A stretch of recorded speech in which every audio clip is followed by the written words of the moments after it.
Hello students, good morning. Jyotiba Phule group of education की online शिक्षा प्रणाली में आप सभी का स्वागत है। कल तक के वीडियो में पढ़ने इरिगेशन ऑफ मेथड सिंचाई की विधियाँ स्टार्ट करी। सिंचाई की विधियों में पढ़ने दो विधियाँ पढ़ ली थी। पहली विधि पढ़ी थी चेक बेसिन विधि और दूसरी विधि पढ़ी थी बॉर्डर पट्टी सिंचाई विधि। जो चेक बेसिन मेथड था उसमें सिर्फ एक लाइन का याद रखना था, क्योंकि इसमें वर्गाकार और जो आयताकार पर क्या बनानी थी, खेत को क्या करना था, विभाजन करना था। इसमें चेक बेसिन मेथड। जबकि बॉर्डर पट्टी सिंचाई विधि में क्या करना था अपने को कि एक तरफ से ढाल के समानांतर, इसके समानांतर ढाल के समानांतर अपन ने क्या बनाई थी बेटा, क्यारियां बनाई थी। तो सिर्फ दो ही पॉइंटों का याद रखना। आज तीसरा मेथड पढ़ेंगे अपन पूर्ण सिंचाई विधि। क्या पढ़ेंगे बेटा, पूर्ण सिंचाई विधि।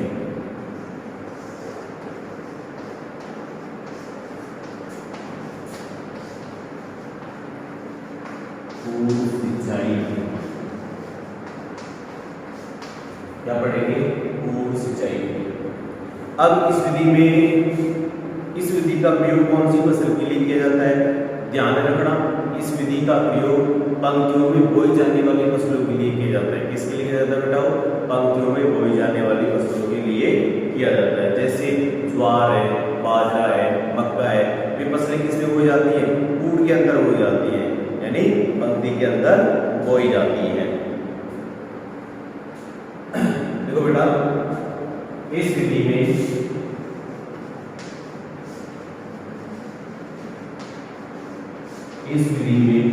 इसमें बेटा पंक्तियों में, इस विधि में पंक्तियों में बोई जाने वाली, इस विधि में पंक्तियों में बोई जाने वाली, पंक्तियों में बोई जाने वाली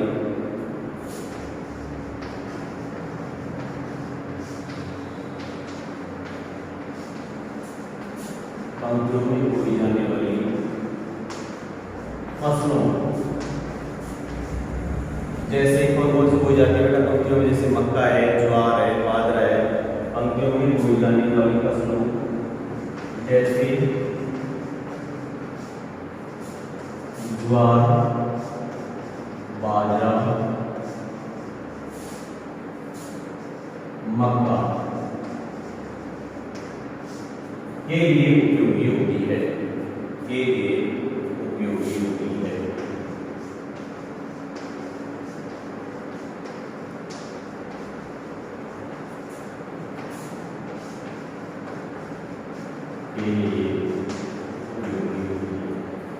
यानी इस मेथड का प्रयोग कौन सी फसलों के लिए किया जाता है, जो फसलें पंक्तियों में बोई जाती है उनमें कौन सी विधि का प्रयोग किया जाता है, पूर्ण सिंचाई विधि का प्रयोग किया जाता है। कौन सी सिंचाई विधि का प्रयोग किया जाता है बेटा, पूर्ण सिंचाई विधि का प्रयोग किया जाता है। अब इसमें जो अधिक ढलान वाले खेत होते हैं, इस मेथड के अंदर अधिक ढलान वाले खेत होते हैं, उनकी हमेशा पूर्ण किसमें बढ़ाते हैं बेटा, विपरीत दिशा में बढ़ाते हैं। अधिक ढलान वाले खेतों में, अधिक ढलान वाले खेतों में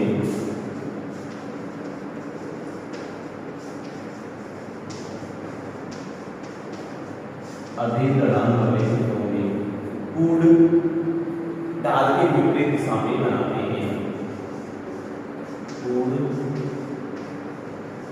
ढाल के विपरीत दिशा में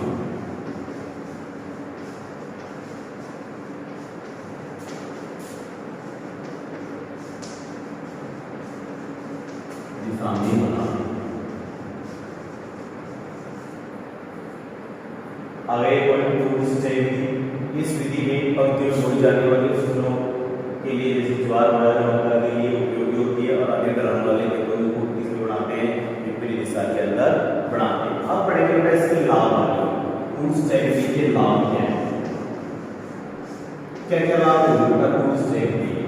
पूर्ण सिंचाई विधि का जो पहला लाभ होगा, इसमें क्या होगा, मजदूरों की बहुत कम आवश्यकता होती है, इसमें पूर्ण सिंचाई विधि में। और दूसरा पॉइंट होगा, जो चेक बेसिन विधि अपन ने पढ़ी थी उसकी अपेक्षा इसमें बहुत कम भाग किसके अंदर रुकता है बेटा, मेड़ व नालियों के अंदर रुकता है। पहला पढ़ लेते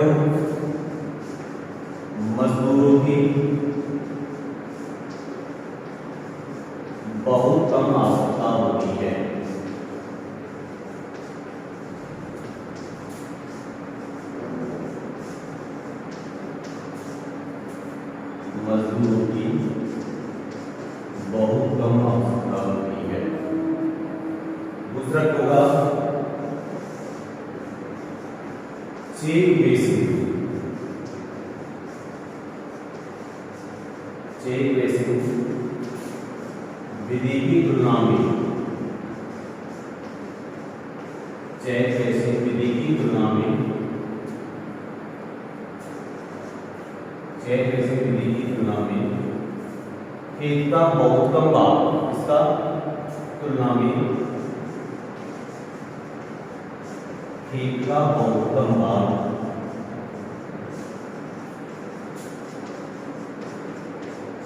मेड़ व नालियों, इसमें बेटाओ मेड़ व नालियों के काम आता है। मेड़ व नालियों के काम आता है। इससे बेटा मेड़ व नालियों के काम आता है।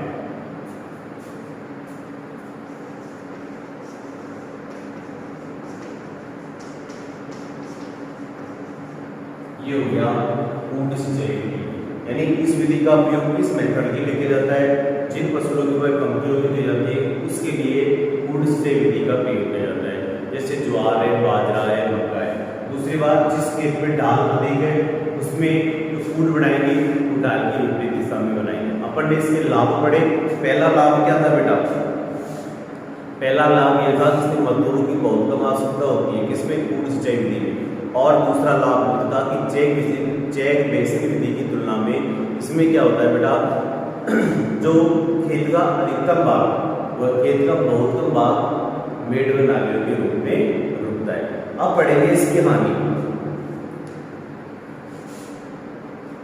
इसकी हानि क्या है?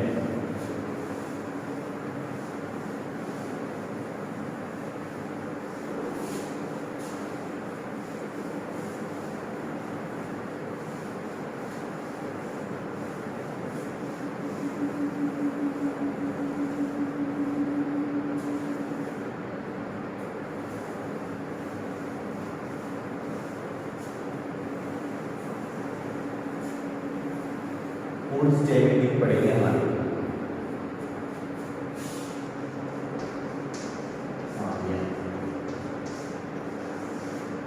कूट सिंचाई विधि की हानि है, पहले हानि तो यही है कि जो बलुई मृदा होती है उस मृदा में इस विधि का प्रयोग नहीं किया जा सकता, क्योंकि बलुई मृदा के कण क्या होते हैं? बारीक बड़े होते हैं, इसमें उसमें कूट नहीं बढ़ती। लिखो बलुई मृदा में,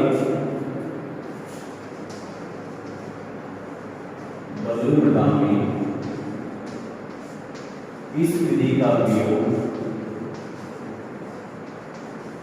बलुई मृदा में इस विधि का प्रयोग नहीं कर सकते हैं।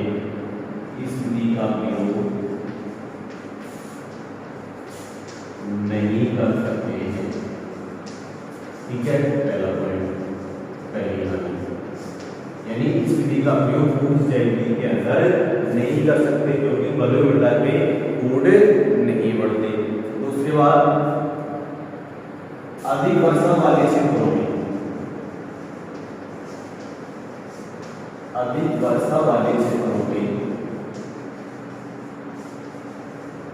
इसमें बेटा अधिक वर्षा वाले क्षेत्रों में इसकी संभावना रहती है, मृदा अपरदन की संभावना अधिक रहती है। अधिक वर्षा वाले क्षेत्रों में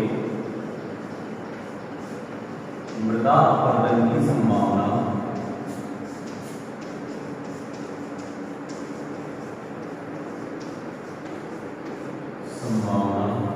अधिक रहती है।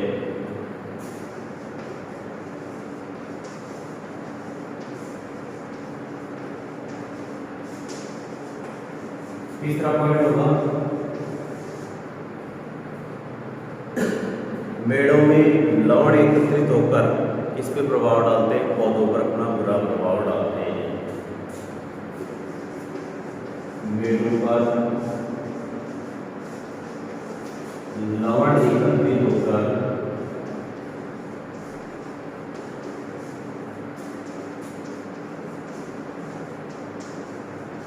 पौधों पर बुरा प्रभाव डालते हैं।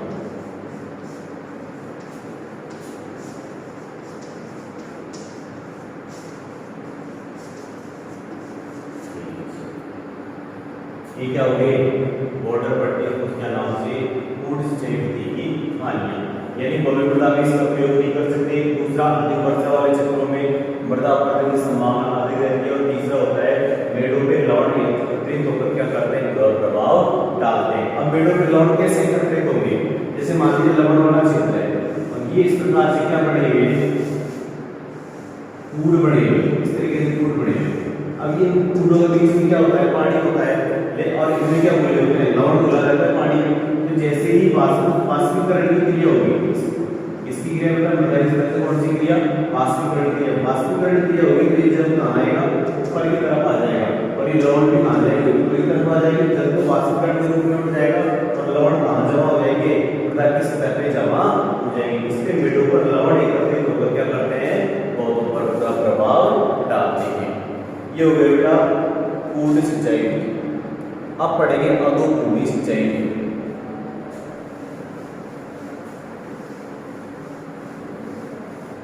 चौथी विधि है अधोभूमि सिंचाई विधि।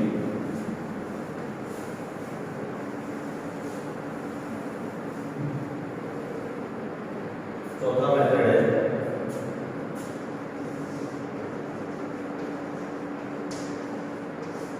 अधोभूमि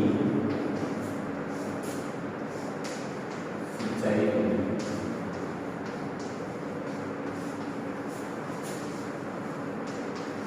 अधोभूमि सिंचाई। अब क्या होता है बेटा इसमें धरातल के नीचे ये क्या करते हैं अधोभूमि में, नाम से पता चल रहा है अधो का मतलब उच्च गहराई पे जाके, यानी कहने का मतलब इसमें धरातल के नीचे एक निश्चित गहराई पर कृत्रिम जल स्तर बनाकर फसल के जल की क्या की जाती है आपूर्ति की जाती है, जल की पूर्ति की जाती है। लिखो इस विधि में धरातल में, इस विधि में धरातल में नीचे एक निश्चित गहराई पर, धरातल में नीचे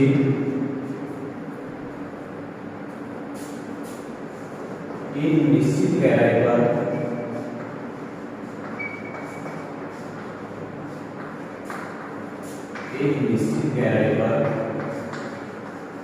यानी इस विधि क्या करते हैं धरातल के नीचे क्या करते हैं कि एक निश्चित गहराई पर कृत्रिम जल स्तर बनाते हैं,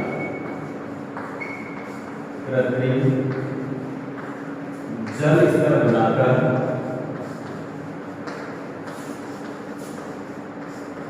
फसल के जल की आपूर्ति की जाती है।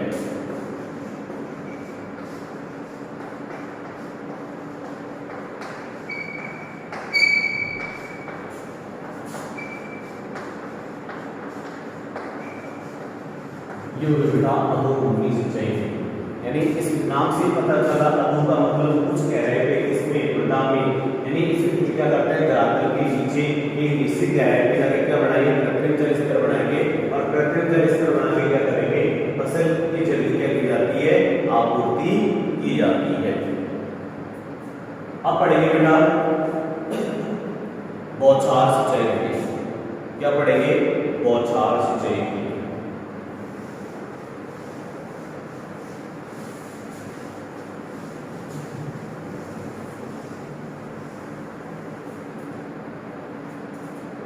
बौछार सिंचाई विधि पांचवी विधि।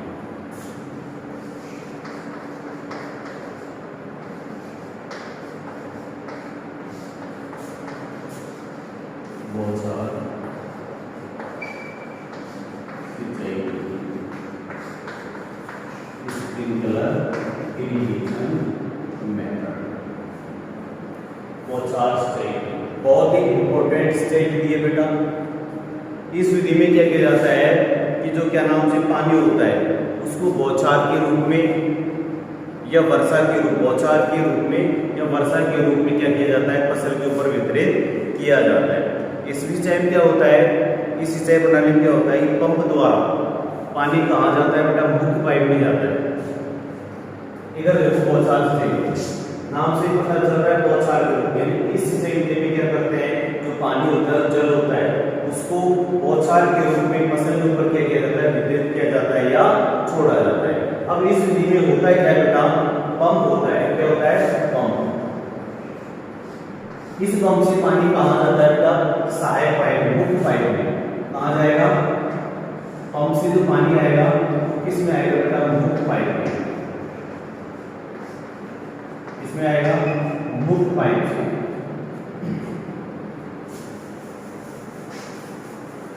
ये पंप हो गया, ये क्या हो गया बेटा, मुख्य पाइप।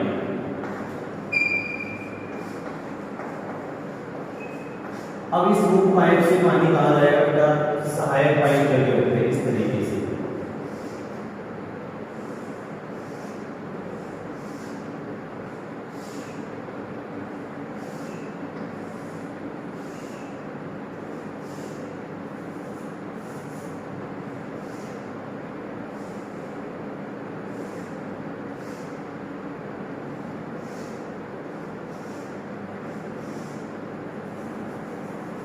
इस तरीके से क्या बने होते हैं बेटा, सहायक पाइप। ये तो क्या हो गया, यानी पंप से पानी कहाँ आएगा, मुख्य पाइप में आएगा। और मुख्य पाइप से पानी किसमें जाएगा बेटा, सहायक पाइप। इसमें जाएगा सहायक पाइप। अब इस सहायक पाइप के ऊपर क्या लगा रहता है, जो सहायक पाइप होते हैं इनके ऊपर लगा होता है राइजर लगा होता है। क्या लगा बेटा, क्या लगा रहता है, इनके ऊपर राइजर लगा रहता है। इन पाइप के ऊपर क्या लगा रहता है, राइजर। इस तरीके से ये पाइप लगा लिया। अब इसके ऊपर भी क्या होते हैं, राइजर लगे होते हैं, लोहे के। क्या होते हैं बेटा, राइजर। लोहे का जो बड़ा होता है ना वो राइजर होता है। और राइजर के ऊपर जस्ट ऊपर ही लगा होता है घूर्णी बौछार यंत्र। क्या होता है बेटा, घूर्णी बौछार यंत्र।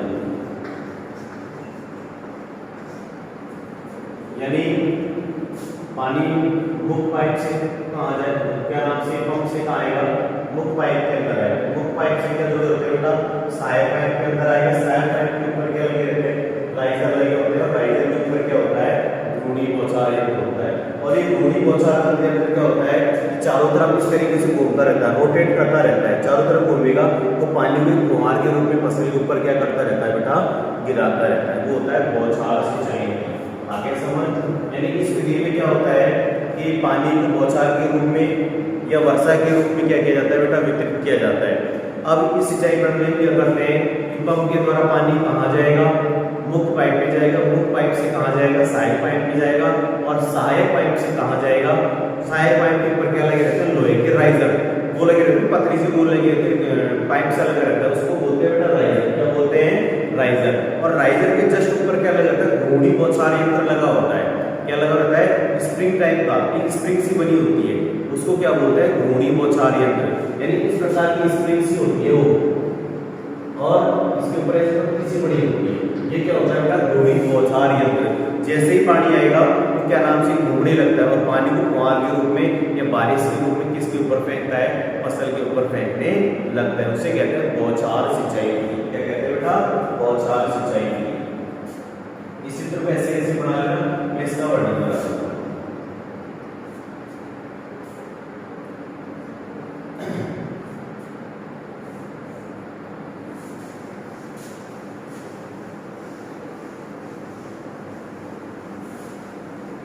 बौछार सिंचाई विधि। देखो बेटा, इस विधि में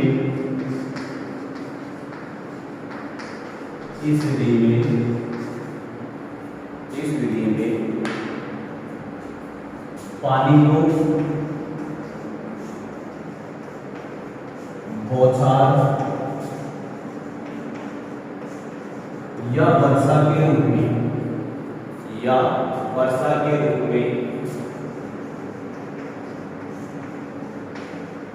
या वर्षा के रूप में वितरित किया जाता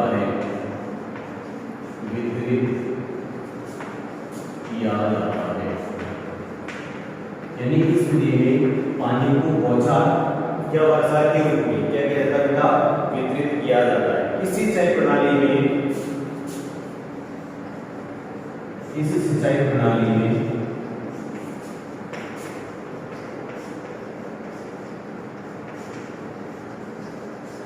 इस सिंचाई प्रणाली में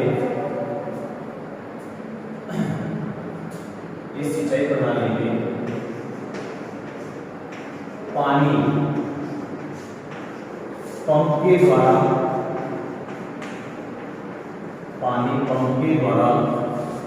मुख्य पाइप में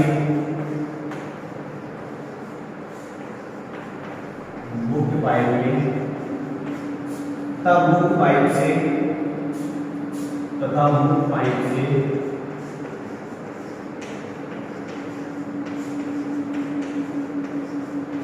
सहायक पाइप में तथा मुख्य पाइप से सहायक पाइपों में पहुंचाया जाता है तथा मुख्य पाइप से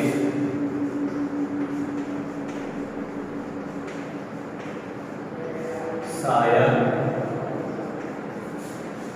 पाइपों में पहुंचाया जाता है।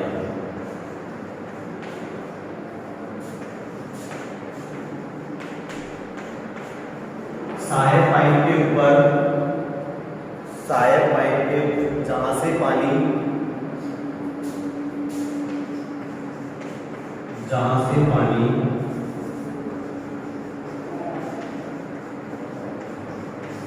जहां से पानी राइजर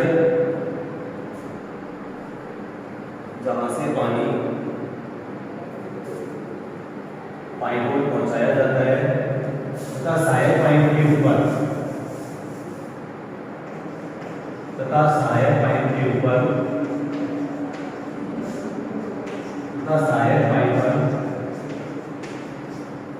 राइजर लगे होते हैं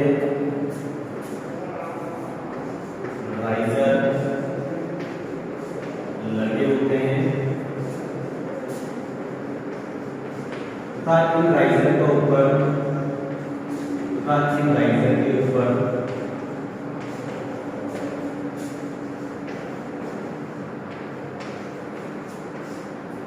घूर्णी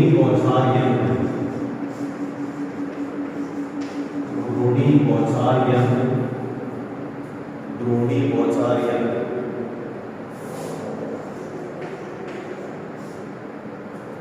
के द्वारा पानी को बौछार के रूप में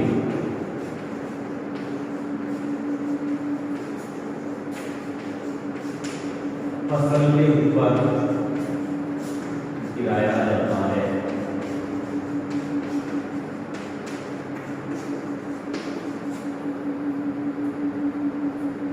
यानी इस विधि के अंदर में पानी को बौछार या वर्षा के रूप में उपयोग किया जाता है। इस सिंचाई प्रणाली में पानी पंप के द्वारा मुख्य पाइप से तथा मुख्य पाइप से सहायक पाइप में पहुंचाया जाता है तथा सहायक पाइप पर राइजर लगे होते हैं तथा इन राइजर के ऊपर घूर्णी बौछार यंत्र के द्वारा पानी को बौछार के रूप में किसके ऊपर गिराया जाता है? फसल के ऊपर गिराया जाता है, फसल के ऊपर गिरता है। ये हो गया बेटा बौछार सिंचाई विधि। क्या हो गया? बौछार सिंचाई विधि। यानी सीधी सी भाषा में ये ध्यान रखना है, इस विधि में मुख्य पाइप से पानी कहाँ जाएगा? सहायक पाइप में जाएगा। सहायक पाइप के ऊपर क्या होते हैं? राइजर लगे होते हैं। राइजर के ऊपर क्या होते हैं? घूर्णी बौछार यंत्र होते हैं, जिससे पानी एक फव्वार के रूप में या बौछार के रूप में या वर्षा के रूप में फसल के ऊपर क्या होता है बेटा? गिरता रहता है या फसल के ऊपर गिरता रहता है।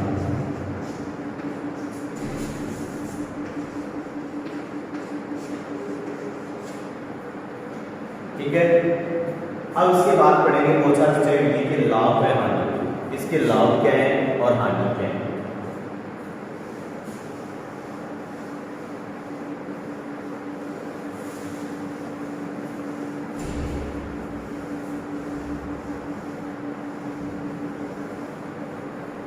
बौछार सिंचाई विधि के लाभ और हानि। बौछार सिंचाई विधि के क्या क्या लाभ होंगे बेटा? बहुत इंपॉर्टेंट प्रणाली, ये हमेशा एग्जाम में पूछा जाता है बौछार सिंचाई विधि के बारे में। क्या क्या लाभ होंगे?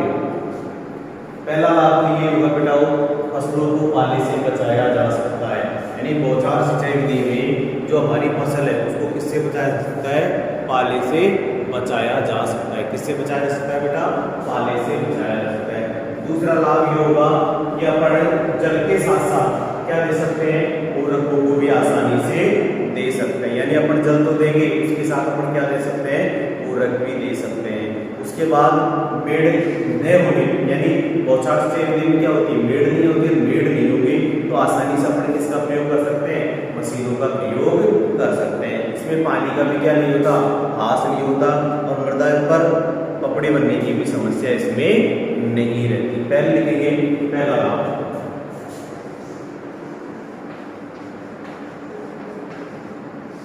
फसलों को पाले से बचाया जा सकता है, बचाया जाता है। पहला यानी फसलों को पाले से बचाया जा सकता है या बचाया जाता है। दूसरा लाभ होगा, जब अपन पानी दे रहे हैं तो उसके साथ साथ अपन क्या भी दे सकते हैं, पूरक भी दे सकते हैं फसलों के साथ साथ। दूसरा पॉइंट होगा, फसलों के साथ साथ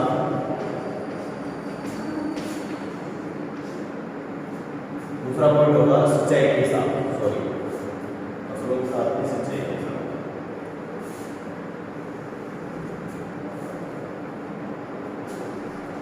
सिंचाई के साथ पूरकों का प्रयोग कर सकते हैं। सिंचाई के साथ साथ इसका प्रयोग कर सकते हैं, पूरकों का प्रयोग कर सकते हैं। तीसरा पॉइंट क्या होगा बेटा, अब बौछार सिंचाई विधि में मेड़ नाली की जरूरत नहीं होती तो बड़ी यंत्र वगैरह का प्रयोग भी आसानी से कर सकते हैं। मेड़ न होने से, तीसरा मेड़ों की न होने से, मेड़ों की न होने से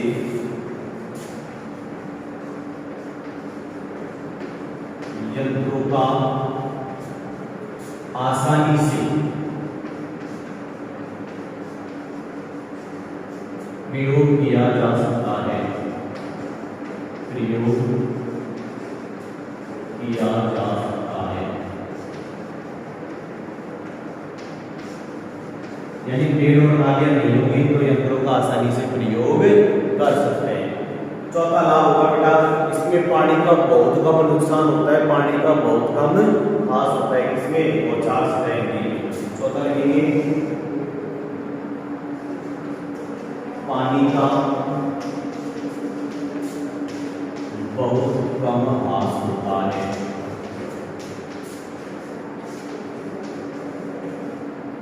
पानी का बहुत कम हास होता है, पानी का बहुत कम नुकसान होता है। और दूसरी बात, हमेशा मृदा पे नमी बनी रहेगी तो पपड़ी बनने की समस्या भी नहीं रहती। मृदा पर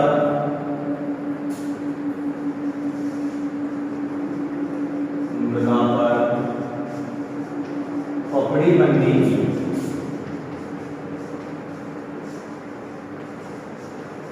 समस्या भी नहीं रहती है। ये क्या हो गया बेटा, बौछार सिंचाई विधि के लाभ। बहुत इंपॉर्टेंट है, कृषि उदाहरण बौछार सिंचाई विधि हर बार एग्जाम में पूछी जाती है तो ध्यान रखना। वापस से बौछार सिंचाई विधि में पानी को किसके रूप में गिराया जाता है बेटा, बौछार के रूप में गिराया जाता है या वर्षा के रूप में किया जाता है।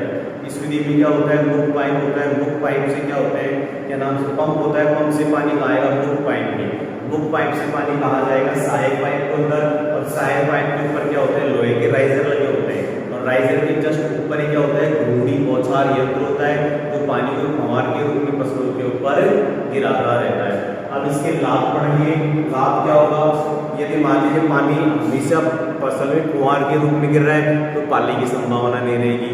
दूसरी बात, अपन क्या नाम है, जल के साथ साथ किसका प्रयोग कर सकते हैं, पूरकों का प्रयोग कर सकते हैं। तीसरी बात, इस मेथड के अंदर मेड़ों का तो कोई काम होगा ही नहीं, जब मेड़ ही नहीं होगी तो क्या नाम से इसमें अपन आसानी से यंत्रों का प्रयोग कर सकते हैं। और चौथा पॉइंट होगा, क्या नाम से पानी का बहुत कम हास होता है। और लास्ट पॉइंट होता है इसमें कि मृदा पर पपड़ी बनती है, क्योंकि इसमें लगातार क्या बनी रहता है, हमेशा नमी बनी रहती है। यदि लगातार नमी बनी रहेगी तो इसमें पपड़ी बनने की संभावना नहीं रहती है। अब पढ़ेंगे बेटा इसकी हानि, इसकी क्या क्या हानि है। सबसे मेन हानि तो यही होगी कि इसका जो प्रारंभिक खर्चा होता है ना वो बहुत अधिक होता है।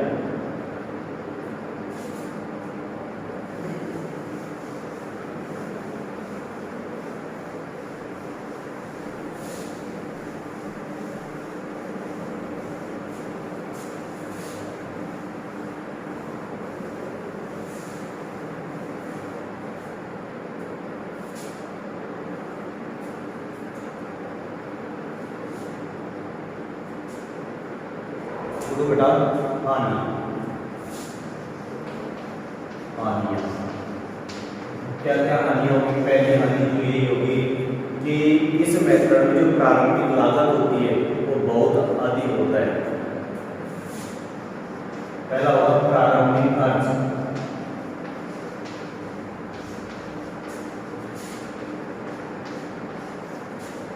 बहुत अधिक होता है। पहली हानि ये है, यानी इसमें लागत बहुत ज्यादा आती है, पैसे बहुत ज्यादा इन्वेस्टमेंट अपने को करने पड़ते हैं। दूसरी बात, इस मेथड के लिए पानी क्या होना चाहिए? बिल्कुल साफ होना चाहिए।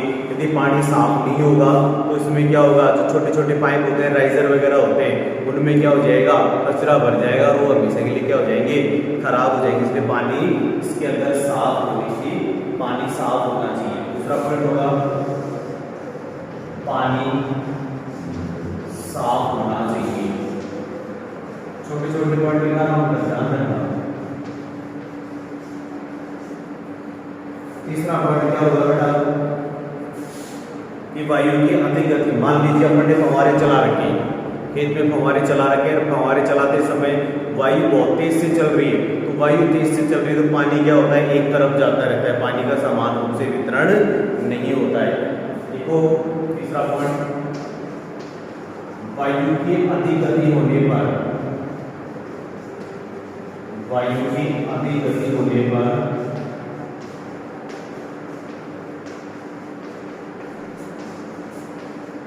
जल का समान रूप से वितरण नहीं होता है। जल का समान रूप से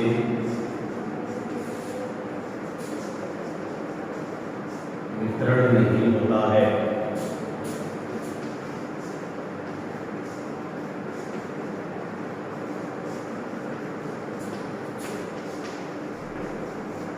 और क्या हानि होगी? और चौथी हानि होगी, जिन फसलों के लिए जलमांग अधिक होती है उन फसलों के लिए विधि उपयुक्त नहीं होती। अब जैसे जलमांग, जैसे धान है, गन्ना है, इनकी जलमांग क्या होती है बेटा? अधिक होती है। मैंने कल ही बताया था कि धान की जलमांग क्या होगी बेटा? मैंने कहा था इनको रट लेना क्योंकि बहुत ही इंपॉर्टेंट है जलमांग। जैसे धान की है 900 से 2500, गन्ने की है 1500 से 2500, कपास की 700 1300, गेहूं की है 450 से 450, मूंगफली की है 500 से 700, मक्का की क्या है 500। इस प्रकार से आपको याद करनी है क्योंकि हर बार इनमें से एक जलमांग एग्जाम के अंदर पूछी जाती है। लास्ट को बेटा अधिक जलमांग वाले फसलों के लिए, अधिक जलमांग, अधिक जलमांग वाली फसलों के लिए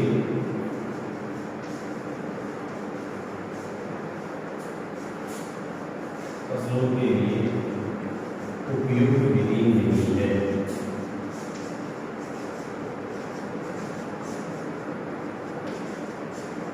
ये हो गई इसकी हानि। यानी जो अधिक जलमांग वाली फसलें हैं उनके लिए विधि क्या है? उपयुक्त नहीं है। लास्ट मेथड पढ़ेंगे बेटा बूंद बूंद सिंचाई विधि। ये मेथड भी बहुत इंपॉर्टेंट है, बूंद बूंद सिंचाई विधि। अब हमेशा एग्जाम में पूछा जाता है बूंद बूंद सिंचाई विधि कहाँ से विकसित की गई? तो ध्यान रखना बूंद बूंद सिंचाई विधि इजराइल से विकसित की गई थी। कहाँ से विकसित की गई थी बताओ? इजराइल से। बूंद बूंद सिंचाई विधि का विकास कहाँ से हुआ या इसकी उत्पत्ति कहाँ से हुई? तो ध्यान रखना इजराइल से हुई। कहाँ से हुई बताओ? इजराइल से। और इस मेथड का प्रयोग कहाँ करते हैं? इस विधि का प्रयोग जो शुष्क और अर्धशुष्क वाले क्षेत्र होते हैं उन क्षेत्रों में कौन सी विधि का प्रयोग है? हर एग्जाम में क्वेश्चन पड़ता है इसका, शुष्क एवं अर्धशुष्क क्षेत्रों में कौन सी सिंचाई विधि का प्रयोग किया जाता है? ध्यान रखना कौन सी सिंचाई विधि का प्रयोग किया जाता है बेटा? ड्रिप सिस्टम यानी बूंद बूंद सिंचाई विधि का प्रयोग किया जाता है? शुष्क एवं अर्धशुष्क क्षेत्रों में कौन सी सिंचाई प्रणाली या कौन सी सिंचाई विधि का प्रयोग किया जाता है? बूंद बूंद सिंचाई विधि का प्रयोग किया जाता है। अब इस विधि में क्या करते हैं कि जल प्रत्येक जो जल होता है वो पौधों की जड़ में इसके रूप में टपकता रहता है, बूंद बूंद के रूप में टपकता रहता है। और इस विधि का प्रयोग किसके अंदर किया जाता है? सब्जी वगैरह होती है, फलदार पौधे होते हैं, उनमें इस विधि का प्रयोग किया जाता है। जो हमारे प्लांट्स की जड़ होते हैं, जहाँ पे जैसे मान लीजिए इस जगह पे अपन ने बीज लगाया, जैसे इस प्रकार से होता है, ये पाइप होते हैं, जैसे यहाँ पूरा क्या होता है, वो पाइप होता है इस तरीके से, बूंद से चाहिए। मेथड अपना लास्ट बूंद बूंद सिंचाई विधि।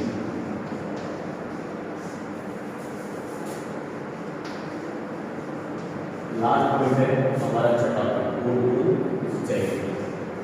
इसमें क्या होता है बेटा, इस तरीके का वो पाइप होता है, खेत में लगाते हैं, इस तरीके का मेन पाइप होता है, जो हमारे खेत का बॉर्डर होता है वहाँ पे इस तरीके का पाइप होता है, और इसमें छोटी छोटी दूरी पे क्या बड़े होते हैं, इस प्रकार से पाइप लगे होते हैं।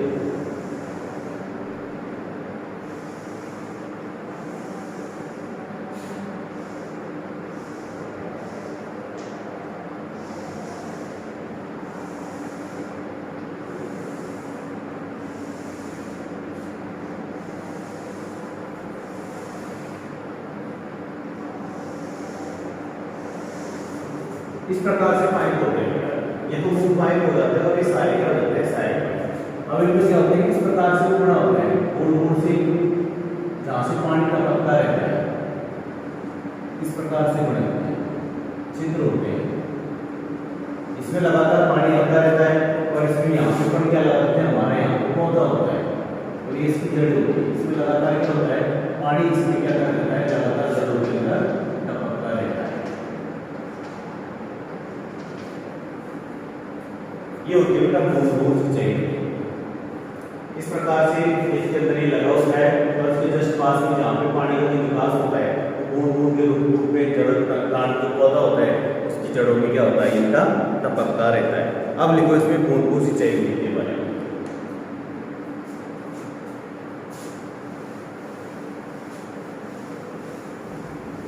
और इस विधि का जो विकास हुआ था कहाँ से हुआ था, इजराइल से हुआ था। लिखो बेटा, इस विधि का विकास इजराइल से हुआ।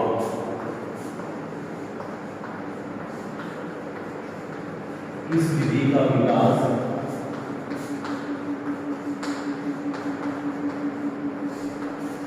इजराइल नामक देश से हुआ। इजराइल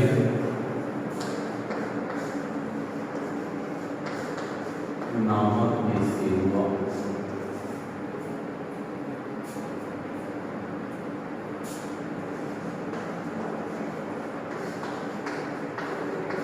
इस विधि का विकास कहाँ से हुआ था बेटा, बूंद बूंद सिंचाई विधि का विकास कौन से देश से हुआ, इजराइल नामक देश से हुआ। इस विधि का प्रयोग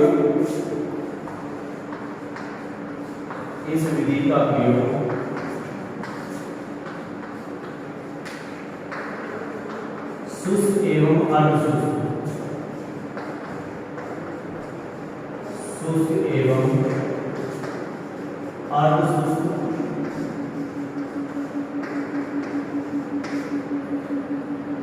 इस विधि का प्रयोग शुष्क एवं अर्धशुष्क वाले क्षेत्रों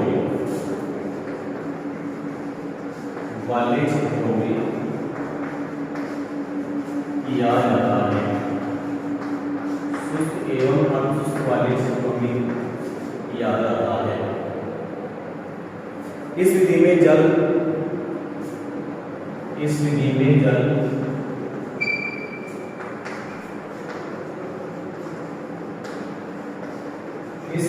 जल प्रत्येक पौधे की जड़ के पास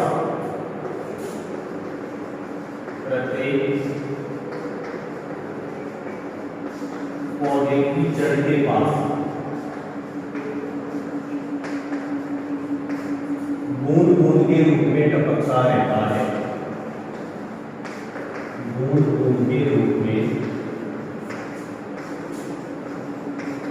टपकता रहता है। इसके रूप में बेटा बूंद बूंद के रूप में टपकता रहता है। इस विधि का उपयोग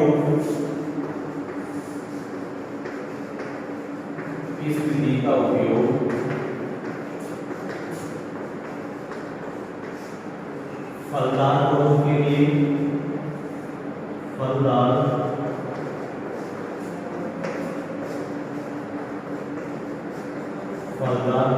लिए इसीलिए बेटा एक तो फलदार पौधों के लिए तथा पंक्तियों में बोई जाने वाली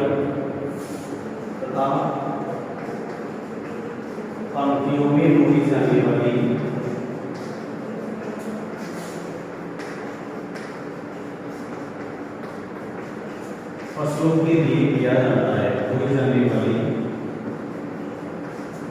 फसलों के लिए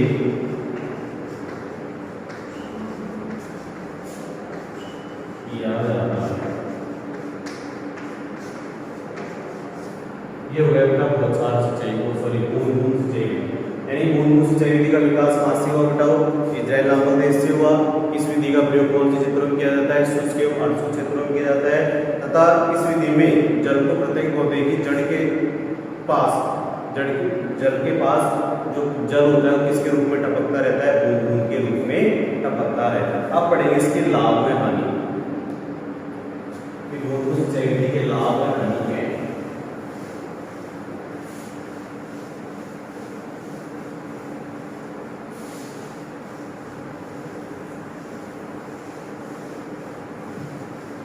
इसका पहला लाभ हो जाएगा बेटा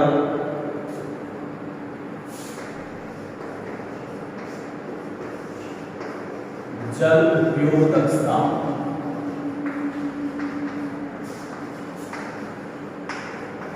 अधिक होती है। पहला, अब जल उपयोग दक्षता क्या होती है? कहने का मतलब ज्यादा से ज्यादा जल का क्या करते हैं? प्लांट्स उपयोग करते हैं, जल को खराब नहीं करते। इसलिए ध्यान रखना वह कौन सी सिंचाई विधि है जिसकी जल उपयोग दक्षता 100% होती है? कौन सी होती है? बूंद बूंद सिंचाई विधि। दूसरा होगा कम पानी की आवश्यकता होती है।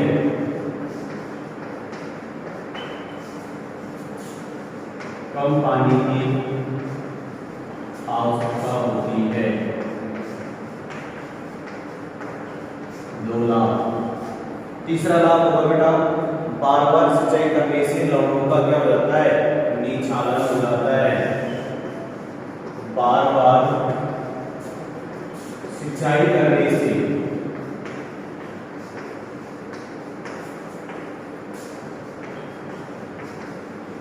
लवणों का निक्षालन हो जाता है।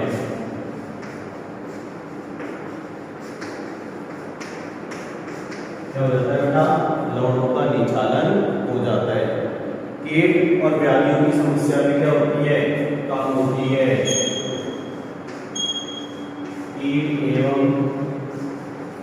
बीमारियों की समस्या भी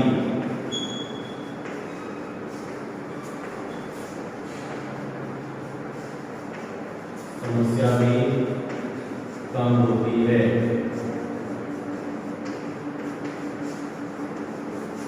और होगा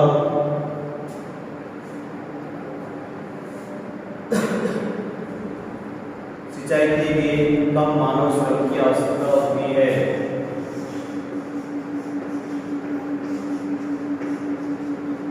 सिंचाई के लिए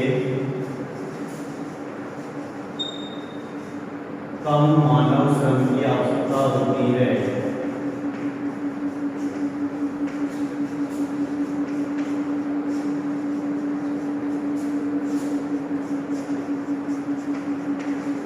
ये क्या होगा? इसके लाभ हो गए। अब पढ़ेंगे हानि। इसकी हानियां क्या होती है?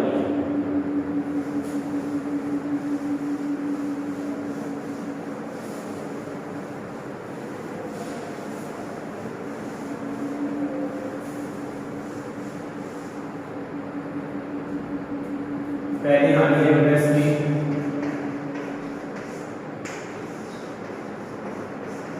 प्रारंभिक लागत अधिक होती है।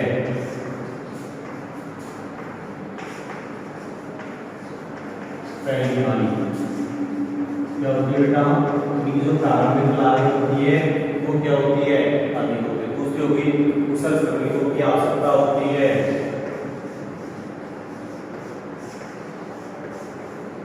कुशल श्रमिकों की आवश्यकता होती है।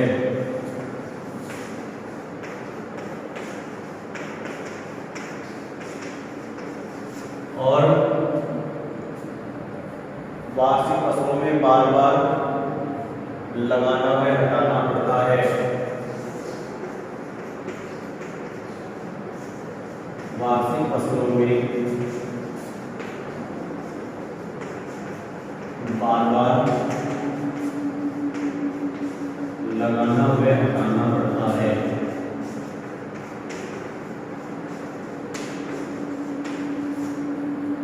उसके बाद होगा प्लास्टिक से बनी हुई नलियों को इसके द्वारा काटा जाता है, छूट के द्वारा काटा जाता है। प्लास्टिक की बनी हुई नलियों को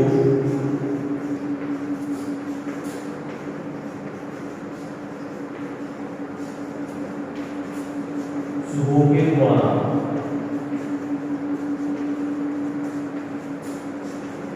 काट दिया जाता है। ये क्या होगी बेटा, आदि होगी। तीसरा चैप्टर हमारा कंप्लीट हो गया है सिंचाई वाला। हमने 2 चैप्टर करा दिए, एक तो पहला चैप्टर और एक तीसरा चैप्टर। 2 चैप्टर कंप्लीट हो गए। इनके नोट्स आप अच्छी राइटिंग में अच्छी तरीके से अपनी कॉपी में बनाओगे और साथ के साथ क्या करोगे बेटा, याद करोगे। जहाँ आपको समस्या आती है किसी भी चीज़ की तो आप मुझे फ़ोन करिए, मैं आपकी समस्या सॉल्व करूँगा। ठीक है बेटा। अब अपन कल से चौथा लेसन स्टार्ट करेंगे, खरपतवार वाला लेसन स्टार्ट करेंगे। ये खरपतवार के चैप्टर के बारे में अपन कल की वीडियो में चर्चा करेंगे। आज की वीडियो में इतनी चर्चा करेंगे। धन्यवाद।